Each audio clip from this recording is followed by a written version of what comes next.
Graça e paz, irmãos. Bênção estarmos aqui com mais um estudo da carta escrita aos Efésios que tem falado tanto aos nossos corações. O nosso desejo é que Deus possa falar ao nosso coração para podermos falar à igreja. Que você possa reservar esse pequeno tempo para que nós, tanto você como eu, possamos ser edificados e ministrados e possamos aprender mais dessa rica palavra, a palavra de Deus. Se dissermos que esse livro é o nosso manual de fé e prática, devemos querer conhecê-lo mais e mais. Mas antes de começarmos, vamos orar ao Senhor? Oremos. Pai, estamos aqui, Senhor, em mais um estudo. Estamos aqui para aprendermos mais de Ti, Senhor, para ter mais de Ti. O que pedimos é que Tu fales ao nosso coração, Senhor, que possamos estar atento ao que o Senhor quer nos falar, Senhor, nesse propósito tão importante dado a nós, Senhor. Que possamos ser edificados, ministrados, Senhor, e sairmos desse vídeo, Senhor, pensativo, Senhor. Fala ao nosso coração, para a honra e glória do Teu nome, somente, Senhor. Me conduz para que eu possa falar somente aquilo que veio de Ti, Senhor. Que a glória seja dada sempre ao Teu nome, em nome de Jesus. Amém e amém. Eu peço que os irmãos abram suas Bíblias no livro, na carta escrita aos Efésios, na carta de Paulo escrita aos Efésios. Nós vamos ler do capítulo 6, do versículo 1 até o versículo 4. E assim nos diz a palavra do Senhor. Filhos, obedecei a vossos pais no Senhor, pois isto é justo. Honra a teu pai e a tua mãe, que é o primeiro mandamento com promessa, para que te vá bem e sejas de longa vida sobre a terra. E vós, pais, não provoqueis vossos filhos a ira, mas criai-os na disciplina e na admoestação do Senhor. Irmãos, Paulo aqui, ele continua o tema do bloco anterior, o tema lar cristão, partindo dessa vez para a discussão sobre filhos e pais. Em uma casa onde tem pelo menos um cristão, deve haver semelhança. Deve haver semelhança com o Evangelho. No bloco anterior, a partir do versículo 22, Paulo ele vai fazer um paralelo. Ele vai fazer um paralelo entre Cristo e a igreja, com os maridos e as mulheres. No bloco seguinte, esse que diz servos e senhores, no versículo 5, ele vai fazer outro paralelo entre nós, servos de Cristo, e Cristo, nosso Senhor. No bloco em que estamos, filhos e pais, Paulo não vai fazer nenhum paralelo, mas nós podemos fazer, que seria Cristo, o Filho, e Deus, o Pai. Cristo nos dá o exemplo de filhos, e Deus, o nosso Pai Celestial, dá o exemplo para um pai, para uma mãe. O apóstolo fala no versículo 1 o seguinte: Filhos, obedecei a vossos pais no Senhor, pois isto é justo. O que Cristo veio fazer na terra foi obediência ao Pai. No Getsemane, como sabemos, Jesus suou gotas de sangue e também orou em Mateus capítulo 26, versículo 39 o seguinte: Meu Pai, se possível, passa de mim este cálice. Todavia, não seja como eu quero, e sim como tu queres. Obediência. Esse é o paralelo que temos para esse bloco no versículo 1 para filhos. O versículo 2 nos diz: Honra a teu pai e a tua mãe, que é o primeiro mandamento com promessa. No Êxodo, quando Deus dá os 10 mandamentos a Israel e quando há essa repetição em Deuteronômio, não há nenhum outro mandamento que diga faça isso e isso para que ocorra isso e isso. O mandamento que contém isso é exatamente o que Paulo citou, dizendo também que era o primeiro mandamento com promessa. Mas também há uma contraparte, lá em Deuteronômio, capítulo 27, versículo 16, que diz: Maldito aquele que desprezar o seu pai e a sua mãe. Tal é a importância do respeito e a obediência para com seu pai, para com sua mãe, para Deus. Bom, mas e qual a promessa? Versículo 3: Para que te vá bem e sejas de longa vida sobre a terra. Tem uma tradução que ela diz: Faça isso a fim de que tudo corra bem para você e você viva muito tempo na terra. Paulo frisa aos Efésios uma condição, lembrando os 10 mandamentos. Porque o versículo 3 começa com para quê, continuando a promessa do mandamento. E ele demonstra essa condição mesmo sem citar o versículo que lemos, que é Deuteronômio, o versículo que lemos acima, porque os costumes mudaram desde quando os mandamentos foram dados a Israel, e veio mudando até a vinda de Jesus, com novas ordenanças para aqueles que criam.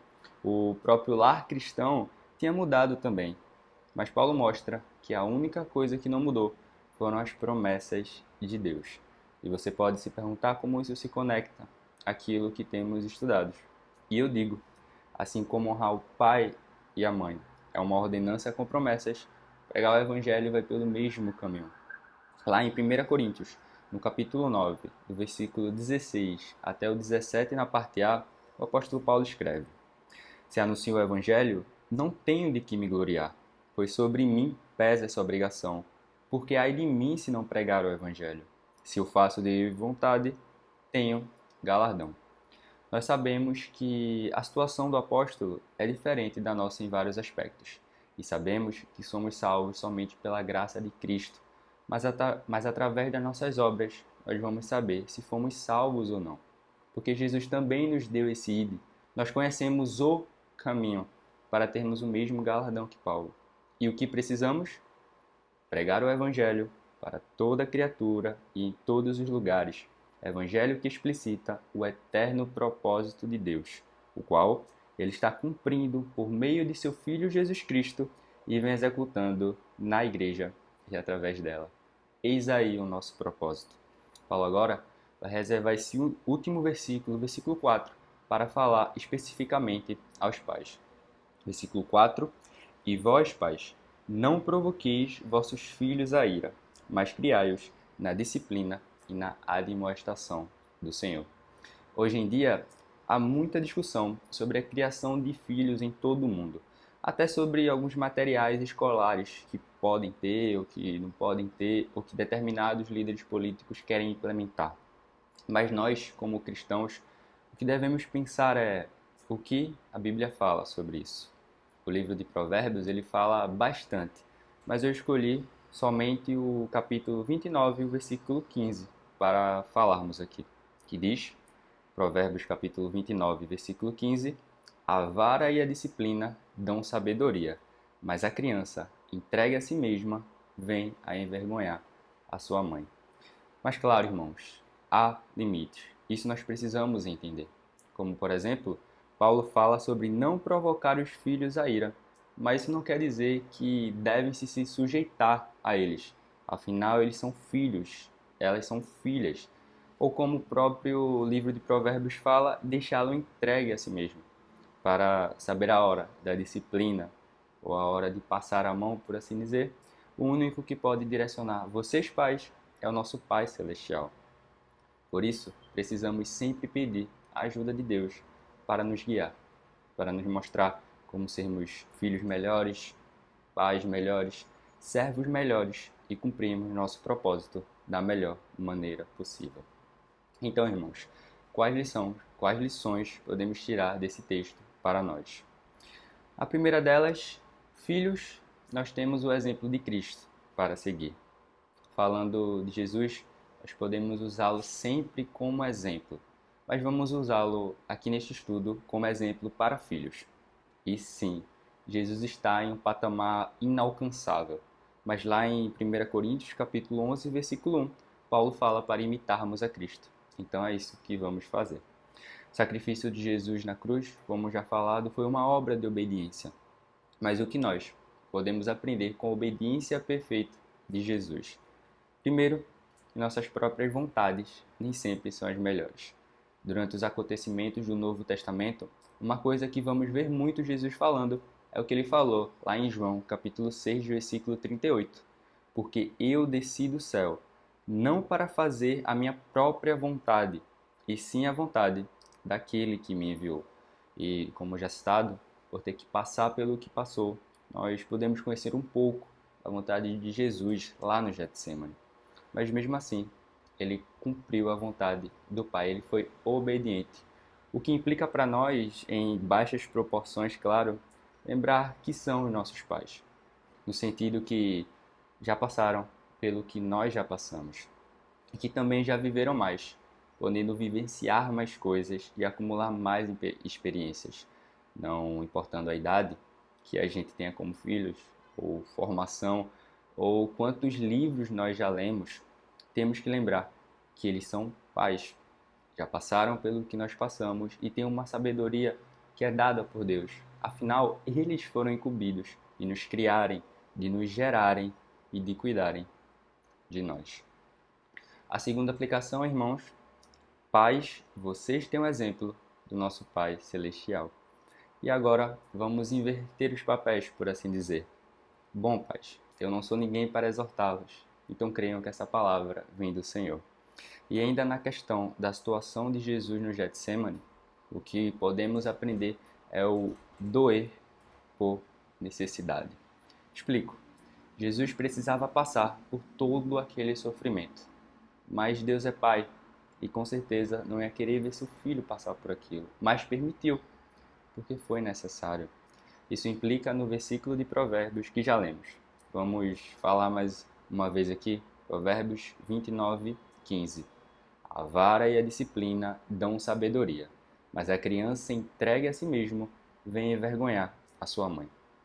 Como alguém que saiu da adolescência há pouco tempo, eu posso dizer com autoridade: às vezes, igreja, nós só aprendemos na lapada mesmo.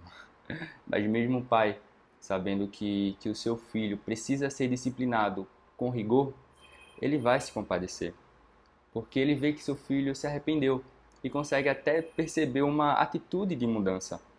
Mas mesmo assim, não se pode amolecer, porque vamos citar mais uma vez, a vara e a disciplina dão sabedoria. Mas aqui, igreja, entra aquela de não levarmos os nossos filhos à ira. Como eu falei dos filhos, sobre entender os pais, agora vamos inverter os papéis. Espero poder ser bem imparcial aqui, irmãos. Como falado, vocês pais já passaram pelo que nós passamos e por isso têm mais experiência. Mas o que deve ser levado em consideração é que a geração também mudou. O que antes vocês usavam para se divertir, hoje se modificou. Os problemas que antes tinham, hoje também mudaram. E é uma mudança que nem todos gostam. E isso não é tão necessário. Necessário é entender que os problemas mudaram. Então, pais, não levem seus filhos à ira tentando entender como solucionar esse novo problema da melhor maneira, mas nunca deixando de criá-los na disciplina do Senhor.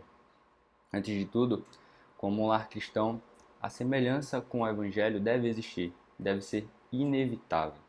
Jesus diz em Mateus capítulo 5, versículo 48 o seguinte: portanto, sede vós perfeitos, como perfeito é o vosso Pai Celeste. Então, os de fora devem olhar para nossas vidas, quer pais, quer filhos, como exemplos a seguir. Mas também, quer pais, quer filhos, nós temos um propósito. Propósito esse já citado, mas que vamos citar mais uma vez para que você não tire da sua mente. Pregar o Evangelho para toda criatura e em todos os lugares. Evangelho que explicita o eterno propósito de Deus, o qual ele está cumprindo por meio do seu Filho Jesus Cristo e vem executando na igreja e através dela. Jesus veio aqui para a terra. Ele fez o seu propósito. Então, cabe a nós cumprirmos o nosso propósito, o propósito que foi incumbido a nós. Propósito esse que pode ser feito independente da nossa idade.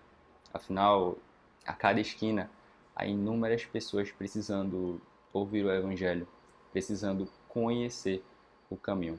E como embaixadores de Cristo, nós devemos levar essa mensagem, nós devemos levar esse Evangelho, nós devemos mostrar o caminho. Para finalizarmos, igreja, vamos só lembrar as duas aplicações que tivemos, que foram a primeira: filhos, nós temos o exemplo de Cristo para seguir. E a segunda: pais, vocês têm o exemplo do nosso Pai Celestial. Amém, igreja. Que Deus nos abençoe.